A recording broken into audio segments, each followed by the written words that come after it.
અમદાવાદના વટવા સતેજ હોમ્સમાં રસોઈની સામાન્ય તકરારમાં એક પ્રૌઢની નિર્મમ હત્યાના મામલામાં પોલીસે ફિલ્મી ઢબે સફળતા મેળવી છે। 27 મેના રોજ 45 વર્ષીય ઇમરાનની હત્યા કરીને ફરાર થયેલા 4 આરોપીઓને વટવા પોલીસ ઝોન 8 એલસીબી અને સર્વેલન્સ સ્ક્વોડની ટીમે હરિયાણાના પલવલમાંથી લક્ઝરી બસમાંથી દબોચી લીધો।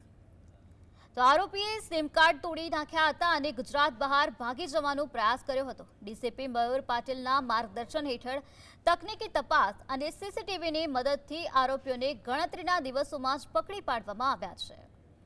જમવાનું જે બનાવેલું આમાં કીડી આવી જતા આ ઇમરાને એમને ખરાબ રીતે બોલવાનું શરૂ કર્યું, ગાળો આપવાની શરૂ કરી અને એના પરથી એ ગુસ્સે થઈ જઈને હાથમાં આવેલ તાવું એમના મગજ ઉપર મારવામાં આવે, હાથ પગ બાંધ્યા અને ત્યાંથી નીકળી ગયા। આ માણસ એક્ઝેક્ટલી આ તાવાના એનાથી મર્યો છે કે એને